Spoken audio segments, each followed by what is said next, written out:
Hey everybody, this is Jason Major for Biblical Cinematic Universe, and today we're going to talk about the Gospel of Matthew from the Lumo Project, and from 2014, and I got this on DVD around 2018, 2019, and I rewatched it recently, which is 2024 when I did this video.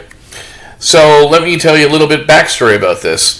The Lumo Project, it looks to be like a British company that wants to do word-for-word translations of the Bible and adapt them word for word and then put them on the screen and then have it be used it filmed in a documentary style, so it looks kind of like a documentary, and then but it doesn't have, unlike, for example, the visual Bible, which came in the 90s with Bruce Marcanio.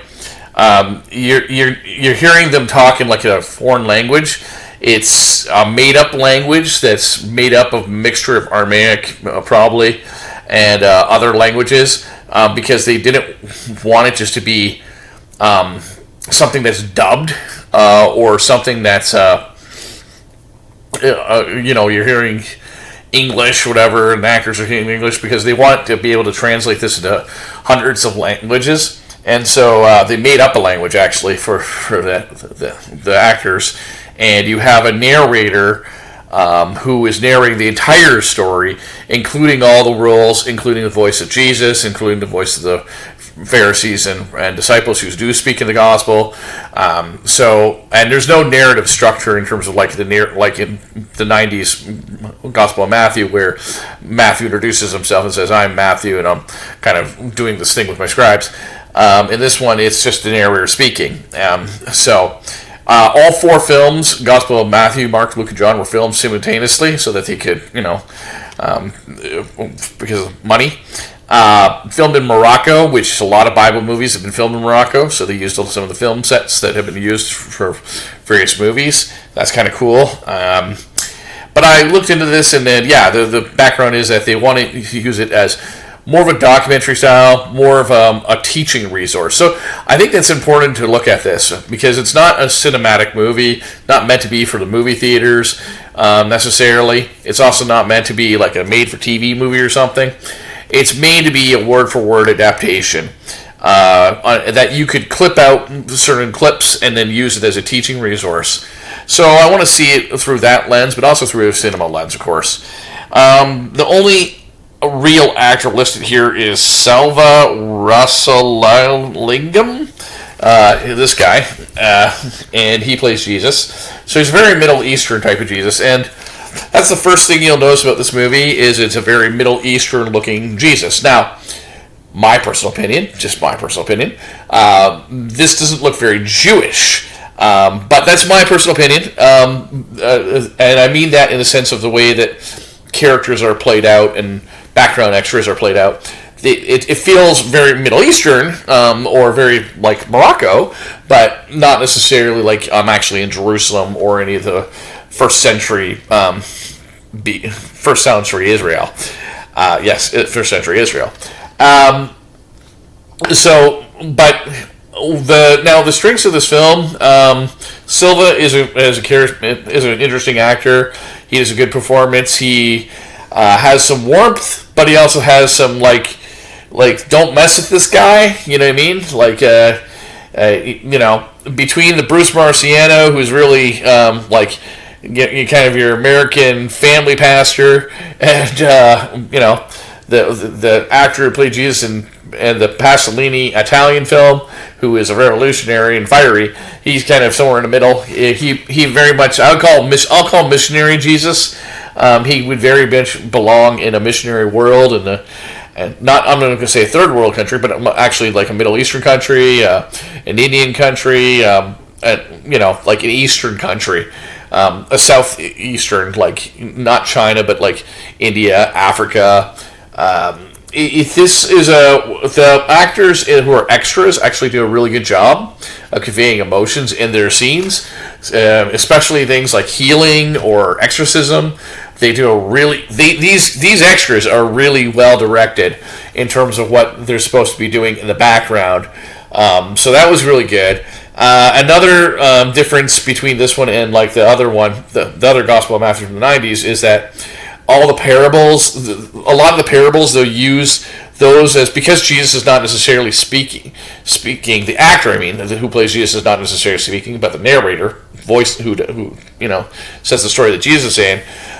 They'll use that as an opportunity to showcase little mini stories, little mini parallels acted out in so it's a parable within the movie, if that makes sense, you know what I mean?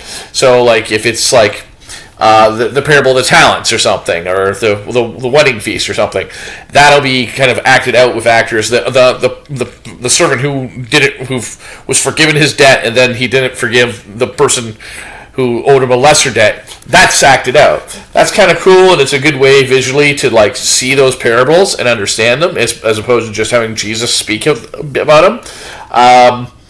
A criticism I have, just like the 90s Gospel of Matthew, which is word for word, is that the build-up of tension has not happened in terms of like, why are the religious people upset with him? You don't have an understanding of the Romans and the Roman Empire of the day and all that stuff. So even with King Herod in the beginning of the movie, so that's kind of like, because it's word for word, partly. Also, but in a good way, the music is great. I thought the music is used to dramatic effect. So when there is tension between the religious people, the Pharisees, and Jesus, there actually is music to back that up, and that's kind of cool.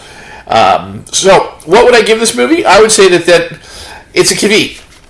This is not a cinema movie. So as a cinema movie, I'm going to get 5 out of 10 actually, because I was kind of sleepy through it. I had to watch it again. But from a theological resource, like, you could use this if you're in church, in your Sunday school, and use clips of it to show the Bible verses you want to talk about, and then kind of talk about those Bible verses, because even though they're acted out, it's word for word, and there's 2 versions here, NIV and King James, and it's a good film. It is a good film. So as a teaching resource, it's like a 7 out of 10, or an 8 out of 10 if you're just using it for those little clips.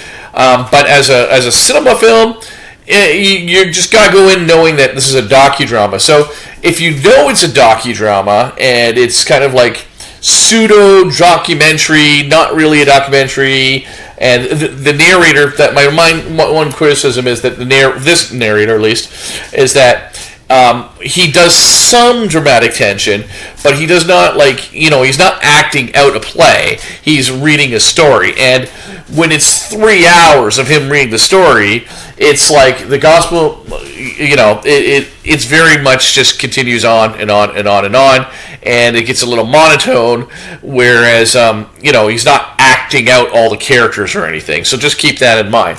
So this is a good use for a Bible resource, and if you like this film, I encourage you to check out Matthew, Mark, Luke. There's Mark, Luke, and John as well. So again, as a teaching resource, I'm saying a 7 out of 10. As a movie by itself that will appeal to like young people, maybe 5. But that's not to say I'm saying it's a bad movie. Like, I wish that I could have seen the actual actors act and say things in English, or even Aramaic, and then have it subtitled, and not have any words. That might be interesting to do. Watch this movie without any words, but just subtitles. That might be kind of cool to watch. But the acting is kind of cool, so I'm going to say I recommend this movie, but as a teaching resource and as a movie, if that makes any sense. I'm having 2 rankings, but that it does make sense to me. All right, take care, and we'll talk about more in the Biblical Cinematic Universe.